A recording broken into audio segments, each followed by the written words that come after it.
Saya baru cuba 1 minggu. Dah buat baju lama. Apa senaman yang begitu hebat? 1 minggu saja sudah ada hasil? Jawapan dia ialah kemut perut. Kawan-kawan, kalau you ada masalah perut buncit, you cuba ini senaman. Satu je yang ini you buat dahulu. Perut you akan kempis. Like, share, save video ni. Waktu ni akan share dengan korang macam mana boleh kempiskan perut ni dengan satu step sahaja. Dan step ini paling best ialah dia boleh duduk buat, dia boleh berdiri buat, dia boleh baring buat, dia boleh buat bila-bila masa. Okay, macam mana nak buat? Kita start sekarang. Dengan pernafasan. Tarik nafas, pakai hidung, hembus, pakai mulut. Untuk satu kali aja. Okay, tarik nafas seperti biasa, badan kita relax. Tarik nafas. Hembus.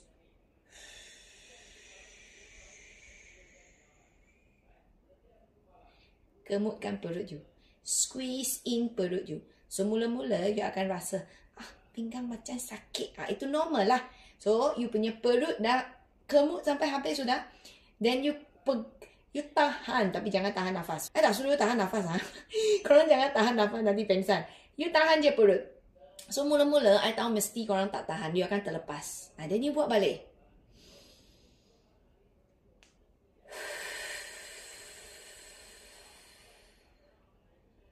Lengur. Panas satu badan. So, sekurang-kurangnya, korang kena praktis 1 hari 3 hingga 5 minit untuk ini je. Untuk ini je. Kalau korang ada extra masa, korang buat senaman kemut perut ni, sekali dengan senaman saya. Geraklah tangan, kaki sekali. Ini macam lagi laju. Korang boleh kurus seluruh badan. So, kalau tak nak, korang boleh je amalkan perut kemut ini. Ini senaman juga tahu. Walaupun kita tak buat gerakan banyak, kita tak lari, tak lompat, kita duduk buat, berdiri buat, jalan buat, bila-bila masa buat. Tapi ini tetap senaman untuk perut korang. So, yang salah. Okay, sekarang kita tengok apa yang salah. Kita tarik nafas macam ni. You tarik nafas, you kemut. Ini salah. Okay, kita cuba sekali lagi. Tarik nafas. Hembus.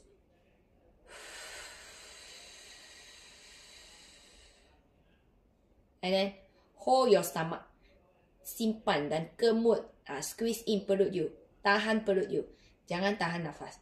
You boleh buat cakap macam biasa. Buat apa-apa pun macam biasa. Ini perut tengah kemut.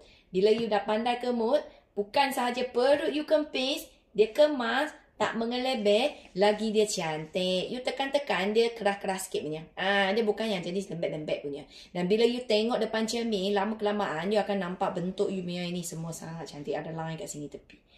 So, lahirkan sekarang kawan-kawan. Kalau korang nak lagi cepatkan membakar lemak dekat seluruh badan, terutamanya siapa perut buncit, korang boleh minum air bakar lemak ini. So, ini ialah Midi Arabica Coffee yang Water Mummy campur dekat air dan minum selepas sarapan sampai pukul 12. You tahu tak, bila kita tambah minum air ni, masuk 1 saset dengan 1 liter ni, air waktu pagi, korang punya seluruh badan akan rasa macam cepat berpeluh. Okay, lepas tu you akan rasa kalau you tambah senaman, you punya senaman punya performance akan jadi sangat bagus.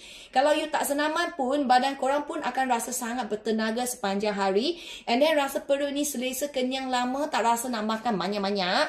So, Water Mummy sangat-sangat galak korang pergi tambah air ni selepas makan.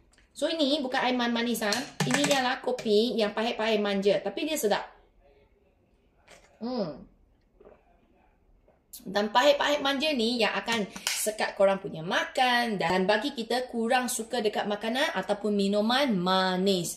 So, kalau korang nak beli air bakar lemak ini, korang boleh masuk TikTok Shop ataupun Shopee. Cari je Midi Arabica Coffee. Grab 1 bungkus, dalam ada 15 saset yang macam ni. Senang bawa keluar. Senang nak bancur. Larut dengan semua suhu air sahaja. Kalau you nak ikut saya punya cara ialah I larut dengan 1 liter air. Minum pagi-pagi selepas sarapan. So, satu paket ni baru RM35 macam tu je. Grab sekarang dan pergi amalkan kemut perut ini selalu. Kalau korang dah mahir kemut perut ni, korang kena amalkan selalu tau. Tak kisah you tengah driving ke, you tengah masak ke, you tengah sapu lantai ke, you tengah kerja typing ke, you tengah lipat baju ke, you pun boleh amalkan kemut perut ini. So, ini senaman. Mula-mula korang buat susah. Tapi selepas dah mahir, mayak senang.